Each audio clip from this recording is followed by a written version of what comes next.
আজ নারায়ণগঞ্জ জেলা তরুণ দল এবং সিদ্ধিরগঞ্জ থানা বিএনপি কর্তৃক আয়োজিত আজকের এই গণতন্ত্রের আপসের নেত্রী দেশনেত্রী বেগম খালেদা জিয়ার রুহের মাগফিরাত এবং মিলাদ মাহফিল।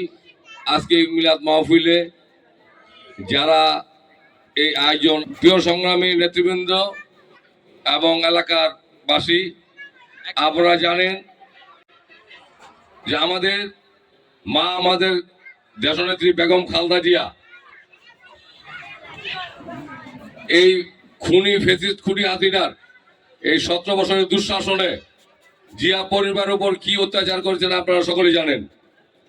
তারপর উনি কোনো অন্যের কাছে নথি স্বীকার করেন নাই।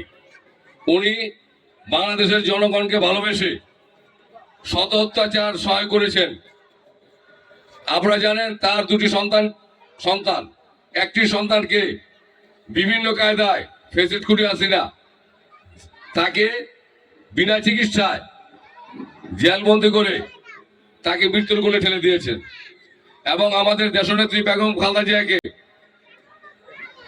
মিথ্যা মামলায় জিয়া অরফানেজ ট্রাস্ট সেই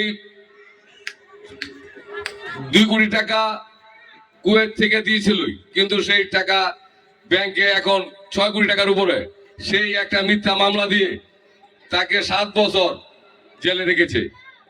আপনারা জানেন এই 16-17 বছর কি ধরনের অত্যাচার করছে জিয়া পরিবারের উপর।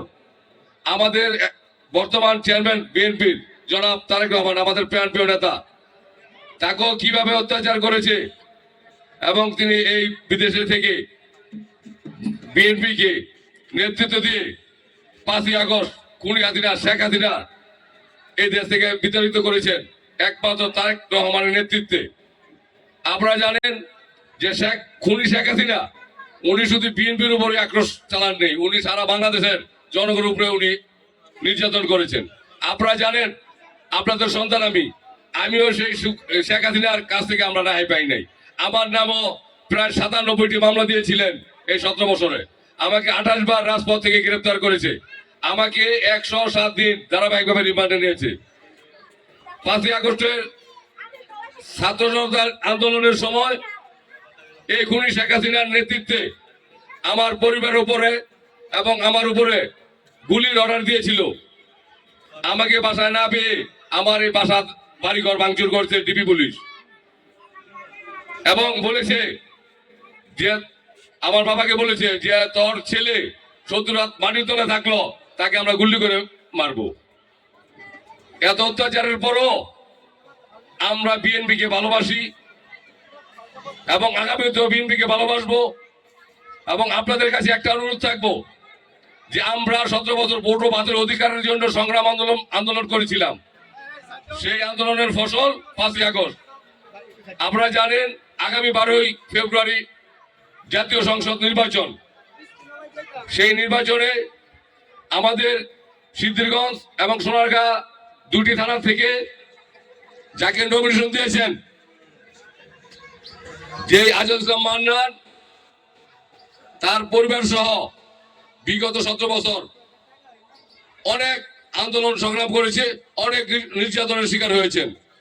আজকে আমাদের প্রাণপ্রিয় নেতা জনাব আজাদ ইসলাম মান্নান সাহেবকে নারায়ণগঞ্জ 3, সিদ্ধিরগঞ্জ, সোনারগাঁর থেকে আমরা যারা বিএনপি করি আমরা শুধু ধানের শীষ চিনি। আমরা ধানের শীষে 12ই ফেব্রুয়ারি বিপুল ভোটের ব্যবধানে আমরা আজাদ ইসলাম মান্নান সাহেবকে বিজয়ী করবো ইনশাল্লাহ। আপনারা ধানের শীষের পক্ষে আছেন না? সবাই হাত তুলে দেখান, সবাই হাত তুলে দেখান যে আমরা ধানের শীষের পক্ষে। আমরা আগামী ফেব্রুয়ারির 12 তারিখে আমরা সর্বোচ্চ ভোটে আমরা আমাদের আজাদ ইসলাম মান্নান সাহেবকে বিজয়ের মালা পরিয়ে আমরা বিজয় করবো ইনশাল্লাহ। আমি বলে আমার বক্তব্য শেষ করলাম। বাংলাদেশ জিন্দাবাদ, বাংলাদেশ জাতীয়তাবাদী দল জিন্দাবাদ, বাংলাদেশ জাতীয়তাবাদী তরুণ দল জিন্দাবাদ, আমাদের তারেক রহমান জিন্দাবাদ, শহীদ প্রেসিডেন্ট জিয়াউর রহমান অমর হোক, দেশনেত্রী বেগম খালেদা জিয়া অমর হোক। সকলকে ধন্যবাদ। আলোকিত শীতলক্ষা ডিজিটাল মিডিয়ার ভিডিও সংবাদ, প্রতিদিনের গুরুত্বপূর্ণ বস্তুনিষ্ঠ এবং নির্ভরযোগ্য সংবাদ সবার আগে আপনার কাছে পৌঁছে দিতে আমরা বদ্ধপরিকর। আমাদের এই নিরন্তর প্রচেষ্টার অংশীদার হতে দয়া করে আমাদের অফিসিয়াল পেজটি এখনই একটি লাইক, ফলো এবং অবশ্যই শেয়ার করে আমাদের সাথে সংযুক্ত থাকুন। সংবাদের সন্ধানে আপনার মূল্যবান সমর্থন আমাদের চলা পথের অনুপ্রেরণা যোগায়।